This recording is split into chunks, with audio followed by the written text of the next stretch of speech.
Solo Leveling Arise is an action RPG based on the popular webtoon Solo Leveling. Just like the anime, this will be an adaptation of the series, but in video game form, and here is everything you need to know about it and more.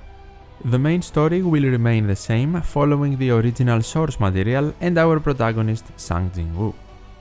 The publishing and developing of the game is from the company Netmarble, which has also made games like The Seven Deadly Sins, Tower of God, New World, and Marvel Future Fight.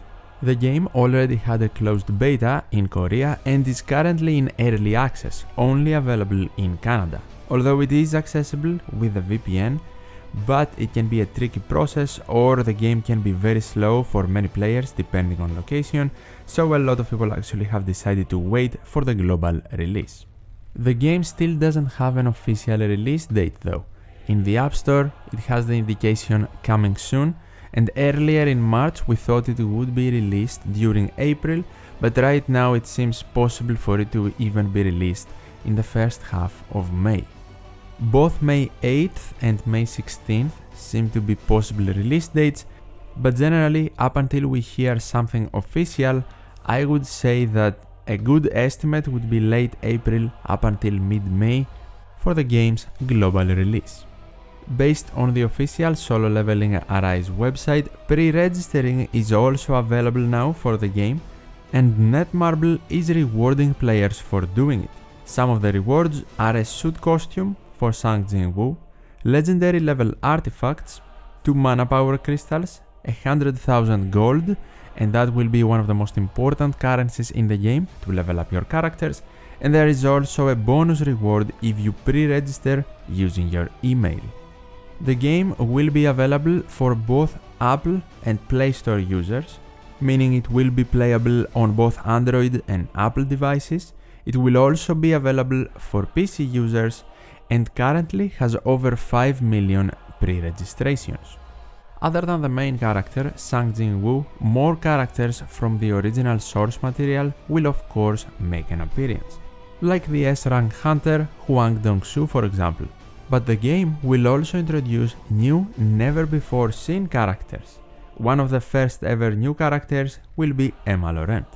The new featured banner character in early access at the moment is Choi Jong-in, the Ultimate Hunter. These are all of the characters that are currently available in the game in its early access, but of course with this being a gacha game, more and more characters will release over time.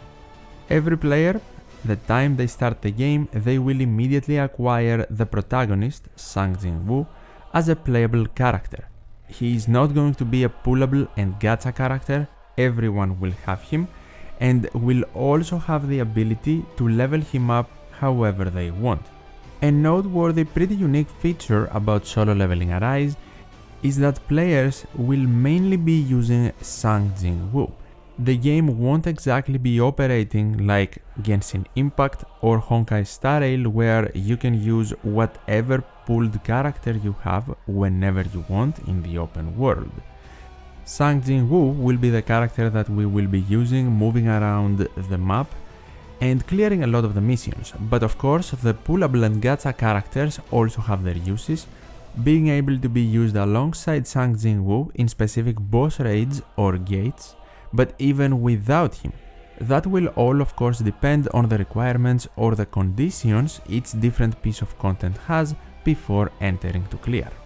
Just like in the webtoon, different characters will have different classes, so you need to think about how to assemble your team before challenging a gate or a raid boss.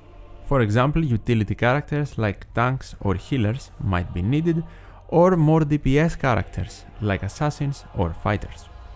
Other than the characters and hunters being available in the gacha system of the game, weapons for Jin-woo will also be available. He won't just be getting stronger from leveling up his abilities and stats, he will also become stronger with more powerful weapons. Both the hunters and the weapons are pullable from the same banners. At least as of right now, we haven't seen something like a hunter specific or weapon specific banner.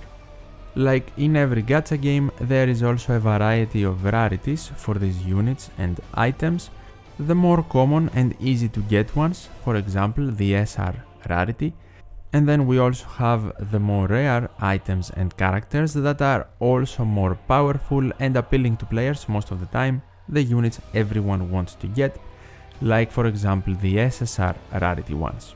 The gacha system rates I would say are pretty standard for gacha games at the moment, nothing super free to play friendly obviously, but not the worst we have seen either. And the PT system is also present. Maybe we can have a more in-depth discussion about the gacha system in another video though, because I think that is all of the basics you need to know and more before playing Solo Leveling Arise. What do you think about the game?